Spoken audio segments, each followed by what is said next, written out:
रिक्शे का टिकट खरीदा है। कोई खरीदा है किसी ने रिक्शे का टिकट? किसी ने रिक्शा पे चढ़ने के लिए टिकट खरीदा? रिक्शा मतलब जो आदमी खींचता है उस रिक्शे पे सोचा है कभी? कोई नैनीताल घूमने गया है? नैनीताल जाइए तो वहां रिक्शे का टिकट खरीदना पड़ता है ना। तो इसलिए कोई काम दुनिया में असंभव नहीं है। तो घरेलू काम के बहने हैं उनके लिए भी सब कुछ बन सकता है।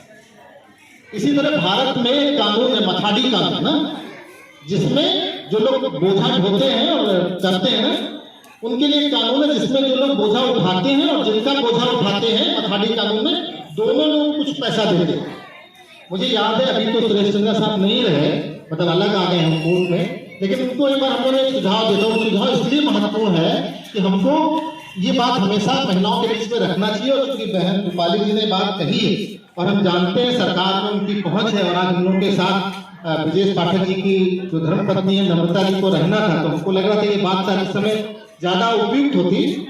लेकिन हम लोगों ने उस समय सुरेश चंद्रा जी के सामने एक बात रखी थी कि जहां जहां घरेलू कामगार बहनें काम करती हैं कोई दूसरा कानून की जरूरत नहीं है। सिर्फ इतना कर दीजिए कि जिसको अपने घर में घरेलू कामगार बहन को काम देना है वो एक पंजीकरण कराए, और पंजीकरण कराते समय जितना तनख्वाह उसके साथ तय होती जो मिनिमम वेज का है उसके हिसाब से 1% 2% टैक्स सेस या जो भी कहिए वो दे, बाकी सारी व्यवस्था उससे हो जाए।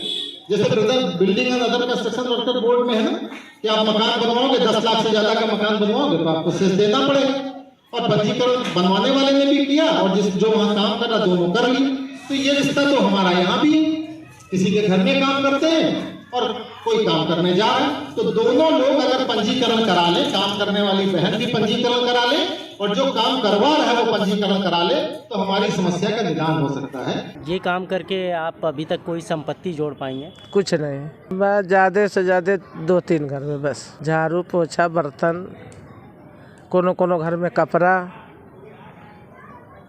अच्छा, वहाँ का जो जिनके घर आप काम करने जाती हैं, कभी किसी ने आपके साथ गलत व्यवहार किया, आपको सीधा बोला? नहीं। अभी तक कितने घरों में आप काम कर चुकी होंगी? अरे हम लोग बहुत जगह गए आए, हर जगह गए, गलत व्यवहार नहीं हुआ। कितने घरों में काम छूट गया? हाँ, बहुत में छूटा। जैसे देर हो गया वो हो गया तो जैसे वो गुस्सा के बोली तो आदमी खुद से खुद छोड़ दिया। से जब करने आ रहा है तो किसी कुछ दिन तबीयतें खराब हो गया, कुछ दिन लेटे हो गया, तो जब बोलेगा तो आदमी तब अपने आप नहीं जाएगा। अच्छा, ऐसे कितने घर होंगे जिसमें आपने खुद अपनी मर्जी से काम छोड़ दिया? मर्जी से छोड़ दिए, जहाँ जहाँ दिक्कत हुआ, थोड़ा देर हो जाता था तो छोड़ दिए। अब तो इधर जब से एक्सीडेंट हुआ हम तब से छोड़े, नहीं जा रहे।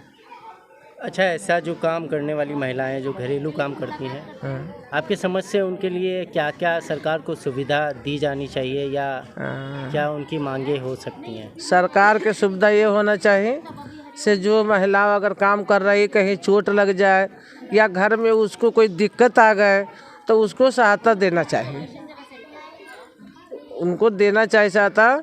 इसलिए सब अब हम आपको घर में हम काम कर रहे हैं, अब मेरे घर में बच्चे हैं, अगर कहीं गिर पड़ गया या हम ही गिर गए, अगर कहीं कोई मुसीबत आ गया तो उनको साथ देना चाहिए।